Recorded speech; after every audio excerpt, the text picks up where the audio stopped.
Hello friends, welcome to my channel my unique academy. Friends, ये video second year और third year वालों के लिए है जिनका सब्जेक्ट इंग्लिश है। ओके, फर्स्ट ईयर वाले भी देख सकते हैं, लेकिन अगर उनका पेपर डिस्क्रिप्टिव है तो।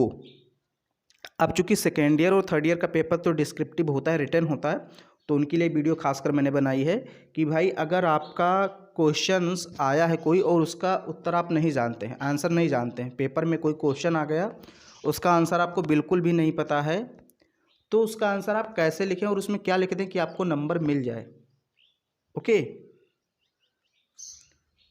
तो वही चीज़ आज हम लोग बात करेंगे इस वीडियो में, बिल्कुल सही चीज़ बताऊंगा। और मैं गारंटी के साथ कह सकता हूं कि अगर आप ऐसा करेंगे तो आपका नंबर बढ़ेगा, गारंटी के साथ। ओके, तो चलिए मैं कुछ चीज़ें आपको बताता हूं। सबसे पहले तो मैं आपके मन में ये चीज़ डाल देना चाहता हूं, सुनिए। सबसे पहली चीज़ सबसे पहली चीज़ ये है कि आपके दिमाग में ये बात नहीं आनी चाहिए कि हमें कोई भी क्वेश्चन छोड़ना है। मतलब अगर आप ये सोच रहे हैं कि सर जो क्वेश्चन नहीं आता उसको मैंने छोड़ दिया या छोड़ दूंगा, तो ये चीज़ दिमाग से एकदम निकाल दीजिए कि मुझे कोई भी क्वेश्चन, छोटे से छोटा बड़े से बड़ा, कोई भी क्वेश्चन मुझे छोड़ना नहीं है, एकदम नहीं छोड़ना है, ब्लैंक करना ही नहीं, उसमें लिख देना है। ये दिमाग में अपने रख लीजिए, क्योंकि देखिए एग्ज़ामिनर का मतलब वहाँ वो क्या चाहता है आपसे, वो चाहता है कि आप कुछ भी लिख दें, वो आपको नंबर देना चाहता है। कुल मिलाकर वहाँ एग्ज़ामिनर आपका नंबर काटना नहीं चाहता कि वो कहाँ पाए कहाँ काट ले, वो चाहता है कि कहाँ पाए कहाँ नंबर आपको दे दे, क्योंकि कोई भी एग्ज़ामिनर बच्चों को फेल नहीं करना चाहता। ओके, तो दिमाग में ये डाल लीजिए कि कोई भी आंसर ब्लैंक नहीं करना कि एकदम छोड़ दिया हमने, कुछ एक दो शब्द लिखा ही नहीं। सारे क्वेश्चंस को यानी सारे प्रश्नों को आपको लेना है, उसका उत्तर नहीं जानते हुए भी लिखना, भी मैं बताऊंगा क्या लिखना है। ओके, तो पहली चीज़ यही है कि आपको कोई भी उत्तर छोड़ना नहीं है बस, क्योंकि जब छोड़ देंगे तो एग्जामिनर आपको नंबर दे ही नहीं सकता। अगर आप कुछ भी लिख देंगे सही गलत, तब तो चांस बनता है कि हाँ वो आपको अपने अनुसार जो भी नंबर 10 में से 3 4 5 दे सकता है, लेकिन अगर आपने छोड़ दिया तो 10 में से 0 देगा, क्योंकि उसके पास कोई चांस ही नहीं है कि वो कहाँ दे दे। तो ये पहली चीज़ ये हो गई ना कि आपको कोई भी क्वेश्चन छोड़ना नहीं है, चाहे आपको बिल्कुल ना आता है। अब हम पहले थोड़ा सा यहाँ पर बात कर लेते हैं कि किस टाइप के प्रश्न आते हैं आपके पेपर में। ओके, ये सेकेंड ईयर थर्ड ईयर दोनों का पैटर्न सेम है। ओके, तो देखिए एक तो आपका आता है एक्सप्लेनेशन। तो सबसे पहले हम बात करते हैं एक्सप्लेनेशन हमको कैसे लिखना है। एक्सप्लेनेशन, मान लीजिए, देखिए एक्सप्लेनेशन के लिए ज़रूरी है कि सबसे पहले आप लेसन को बहुत ही बेहतर ढंग से पढ़े हों, चाहे जहाँ से जितना मैंने अपने चैनल पे पढ़ा है उतना पढ़ ले, या कहीं अलग से आपको मिल जाता है, कोई टीचर से आप कोचिंग करते हैं वहाँ, मतलब लेसन आपका बहुत ही बेहतर ढंग से लाइन बाय लाइन तैयार होना चाहिए। मैं बार बार कहता हूँ कि अगर लेसन तैयार है तो सारे क्वेश्चन हो जाएंगे, तो लेसन आपका तैयार होना चाहिए सही से। अब मान लीजिए कोई एक्सप्लेनेशन आ गया, एक्सप्लेनेशन आएगा ऐसे दो रहेगा, एक दो, और बीच में लगा रहेगा और, यानी कि या तो ये कीजिए या तो ये कीजिए, और का मतलब होता है अथवा, तो दो में से एक करना रहेगा। अब सबसे ज़रूरी बात यह है कि एक्सप्लेनेशन आया तो ये आपको पता होना चाहिए कि ये जो एक्सप्लेनेशन है ये किस लेसन से लिया गया है, ये जो पैराग्राफ आया है ये किस लेसन से आया है, इतना आपको पता होना चाहिए। अगर इतना नहीं पता है तो फिर आप वीडियो अभी भी छोड़ दीजिए। ओके, क्योंकि फिर आपके काम का नहीं। मैंने कहा इतना पता होना चाहिए कि ये लेसन, ये जो पैराग्राफ है किस लेसन से आया, ऑफ स्टडी से आया है, ऑफ रिवेंस आया, बैक टू द डेस्क से आया है, या ड्रीम चिल्ड्रन से आया है, मैकबेथ से आया है, आर्म्स एंड द मैन से, कहाँ से आया है। ये आपको कम से कम इतना तो ध्यान रखना चाहिए कि ये पैराग्राफ आया कहाँ से। ओके, मान लीजिए कि वो ऑफ स्टडी से आया है, आपको इतना पता चल गया क्योंकि उसमें कुछ स्टडी के बारे में दिया है या रिवेंज के बारे में दिया है, तो आपको इतना पता चल गया कि रिवेंज से आया है, इतना आपको पता चल गया कि ऑफ स्टडी से आया है पैराग्राफ। बाकी आपको उसके बारे में कुछ नहीं पता कि इसका एक्सप्लेन कैसे करें, कैसे रेफरेंस कॉन्टेक्स्ट लिखें। ओके, अब उसको आपको लिखना है। आपने ये जान लिया कि ऑफ स्टडी से है, अब उसको लिखना है, उसका एक्सप्लेन। तो रेफरेंस तो आपको पता है, मैंने 10 बार बताया, जितनी बार पढ़ाया उतनी बार बताया कि रेफरेंस आपको लिखना है। हेडिंग एक्सप्लेनेशन जब आप लिखेंगे तो सबसे पहले लिखेंगे रेफरेंस, पहली हेडिंग रेफरेंस। रेफरेंस में आपको उस चैप्टर का नाम और उस चैप्टर यानी उस लेसन के लेखक का नाम, राइटर का नाम।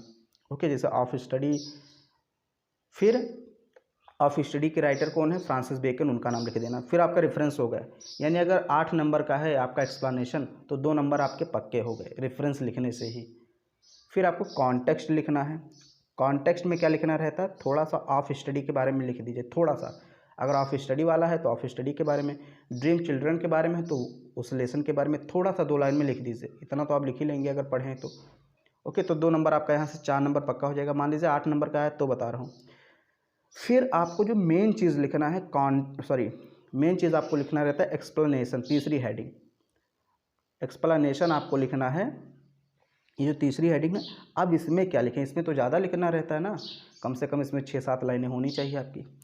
तो देखिए, अगर आपको ये पता है कि ये कहाँ से आया है, ये paragraph of study of revenge dream children back to the desk student mobs कहाँ से आया ये पता चल गया, तो कुछ नहीं करना है आपको। अगर एक्सप्लेनेशन उसका नहीं आता है कि कैसे लिखे, तो कुछ नहीं करना है, बस आपको कहानी लिख देनी है। क्या कहानी, उस लेसन की समरी लिख देनी है 100 से 150 शब्दों में, 100 to 150 वर्ड्स। ओके, यानी 100 से 150 शब्दों के बीच उसकी समरी लिख देनी है।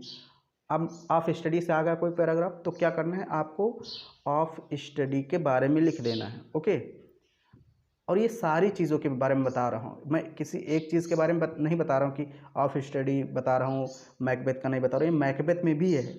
मैकबेथ से आ गया तो आपने मैकबेथ के बारे में, ड्रामा के बारे में लिख दिया कि इसमें क्या होता है, मतलब जो है कि थेन ऑफ कैडो नियुक्त हो जाता है। ऐसी सारी चीज़ें आपको लिख देनी है कि विलियम शेक्सपियर के साथ क्या हुआ, 150 शब्दों में आप लिख देंगे। विलियम शेक्सपियर ने जो भी है, मतलब ये मैं नहीं कह रहा हूँ विलियम शेक्सपियर ही लिखिए, मैकबेथ ने क्या किया किंग डंकन के साथ, बैंको कौन था, ये थोड़ी बहुत कहानी तो लिख ही सकते हैं ना। उस चीज़ से रिलेटेड लेसन से रिलेटेड होना चाहिए।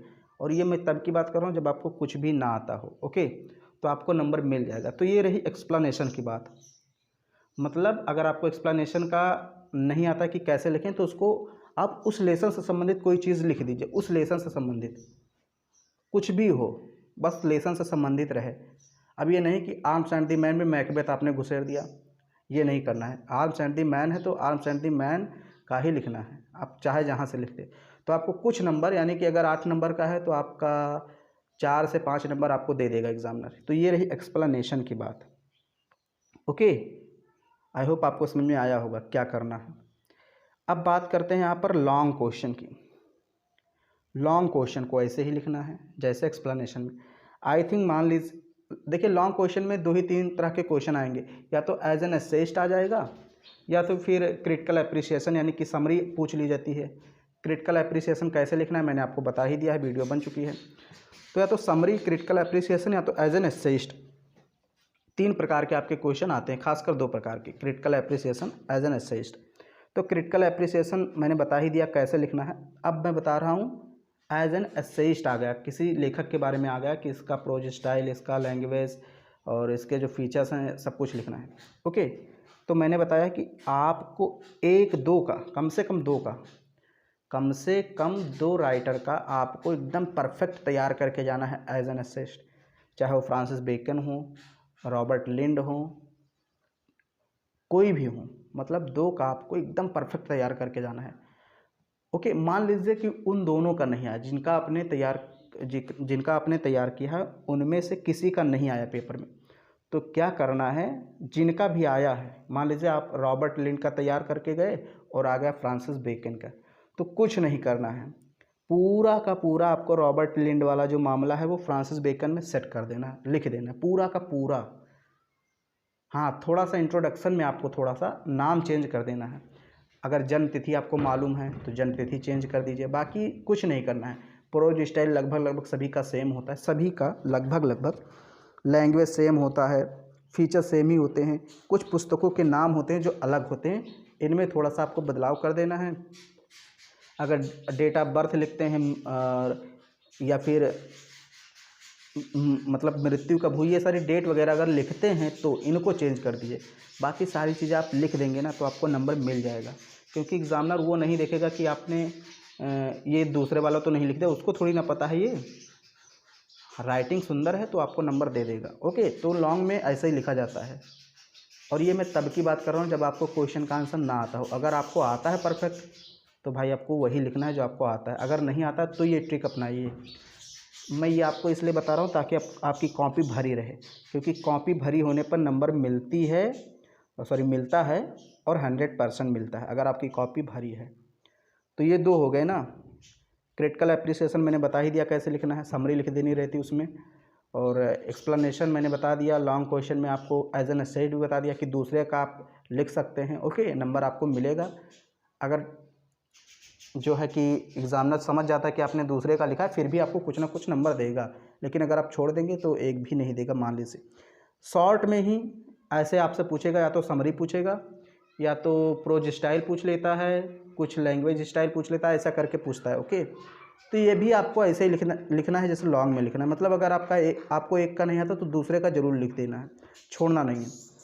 अब बात आती है वेरी शॉर्ट। तो देखिए वेरी शॉर्ट मैंने आपको बताया सबसे इम्पोर्टेंट सेक्शन होता है। मैंने कहा था इसको पहले लिखना है, और इसको ऐसा नहीं लिखना कि दूसरा है तो दूसरा आपने लिख दिया। ओके, दूसरे का आंसर दूसरा लिख दिया, ऐसा लिखेंगे तो बिल्कुल गलत हो जाएगा, क्योंकि एग्जामिनर इसको ज़रूर चेक करेगा। आपके सारे तो ऐसे नंबर दे देगा, पढ़ेगा नहीं ज़्यादा, लेकिन वेरी शॉर्ट वाला जो सेक्शन होता है इसको चेक करेगा, क्योंकि ये छोटा छोटा रहता है तो इसको देखने के लिए उसके पास टाइम रहेगा, तो इसको बहुत ध्यान से चेक करेगा। इसलिए इसको एकदम सही आपको लिखना है। अगर ये आपका सही होगा तो आपको नंबर अच्छा लाने से कोई रोक नहीं पाएगा। ओके, तो ये आपको सबसे पहले लिखना है, सबसे पहले और सबसे अच्छा लिखना है। अगर ये आपका सही हो गया 10 क्वेश्चन, तो फिर धड़ाधड़ आपको नंबर देता चला जाएगा। टीचर के मन में ये बैठ जाएगा कि हाँ इस बच्चे ने वेरी शॉर्ट आंसर सही लिखे हैं, तो इसका लॉन्ग भी सही होगा।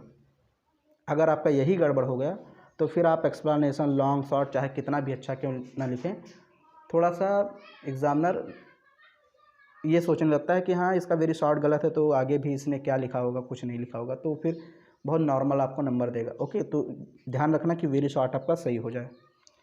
तो ये कुछ ट्रिक्स मैंने आपको बताई। हो सकता है आपको कुछ ऐसा लगे कि ये सर गलत बता रहे हैं और ऐसा लिखेंगे तो नंबर कट जाएगा। मैंने आपको वो बताया है कि जब आप कुछ ना जानते हो, मतलब आप छोड़ने के उस पर आ जाएं कि हाँ ये क्वेश्चन मैं छोड़ दूंगा, तो आप ऐसा लिख सकते हैं। बाकी अगर आपको नॉलेज है, आप पार्टिकुलर उस चीज़ के बारे में जानते हैं, तब तो आप वही लिखिए जो जानते हैं। मैंने तो उस प्रश्न पर बताया भाई कि जब आपको कोई प्रश्न ना आता हो तो क्या लिखें, तो आपको दूसरे का लिख देना है। एक्सप्लेनेशन में आपको मैंने बताया उसी लेसन की कहानी लिख देनी है। रेफरेंस कॉन्टेक्स्ट आप जानते हैं क्या लिखना है। ऐसे ही करके आपको नंबर लाना है। मुझे कोई एक्सपीरियंस नहीं है कि मैं आपको 5-6 सालों से पढ़ा रहा हूँ तो मुझे एक्सपीरियंस है, मैं आपको बता रहा हूँ, ऐसा मुझे एक्सपीरियंस नहीं है। ओके, लेकिन हाँ मैंने इंटर में इस चीज़ का यूज़ किया है और इंटर में मेरे बहुत अच्छे नंबर आए हैं इस चीज़ का यूज़ करके।